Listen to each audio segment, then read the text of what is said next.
Итак, мы дошли до самой важной темы, до позвоночника. Это то, с чего надо начинать и с чем заканчивать. Вот. Но позвоночник никогда не будет самостоятельной проблемой, поэтому мы рассмотрели осанку целиком, и сейчас вот приходим к позвоночнику. Ну, давайте я, наверное, сначала расскажу какие-то общие вещи. На сегодняшний день я считаю, что остеохондроз – это главная причина хронических болезней. Ну, в сочетании с питанием, конечно. Но если говорить об осанке, то главная причина – это остеохондроз. Что происходит во время остеохондроза, да? Ну, давайте я нарисую позвоночно-двигательный сегмент. И вот здесь у нас есть такой межпозвонковый диск.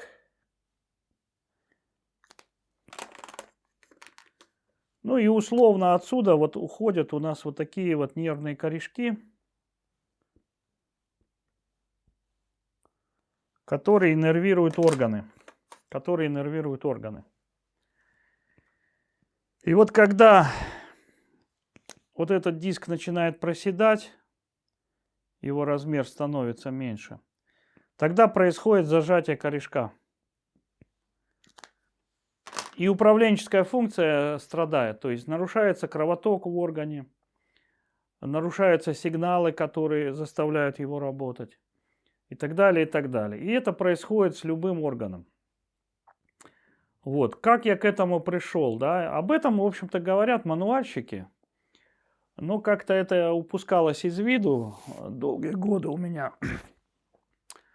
Однако вот у меня мерзли сильно ноги, и когда я начал вытягивать позвоночник, это исчезло. Ноги мерзнуть перестали.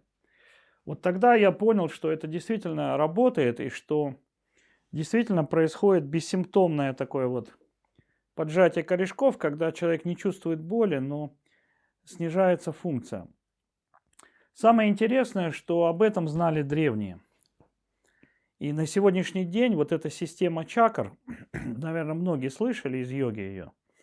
Я считаю, что чакра – это не что иное, как позвоночно-двигательный сегмент. Почему я так думаю?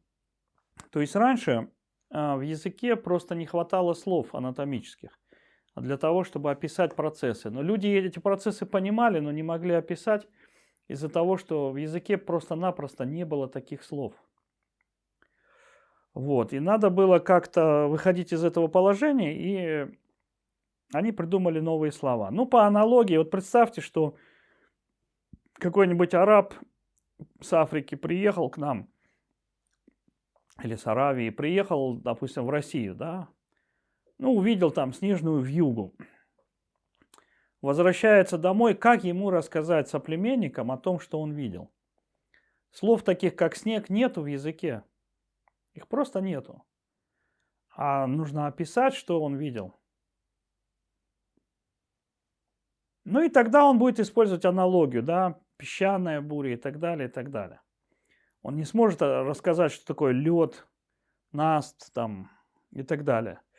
Вот приблизительно с этим столкнулись древние. Они поняли, что как важен позвоночник, что он создает проблемы, да, особенно когда у нас начинается сидячий образ жизни, то возникают проблемы с позвоночником вот такого остеохондрозного порядка. Вот. И тогда они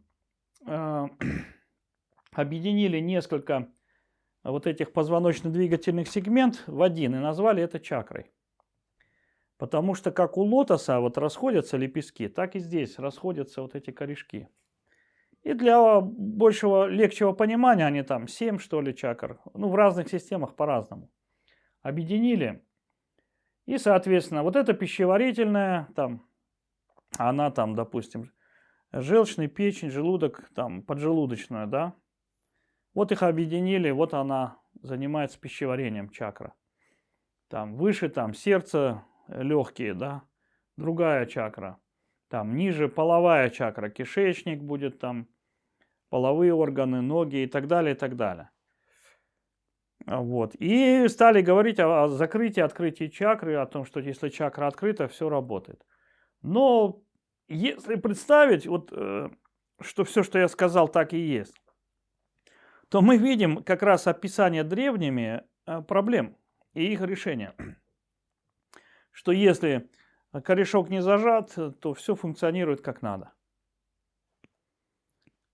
Вот. И все, чем они занимались, так это разблокированием позвоночника. Хотя говорили о том, что это открывает такую чакру, это открывает такую чакру, например. Такая поза йоги. Но речь шла об этом. То же самое я встретил в китайской медицине.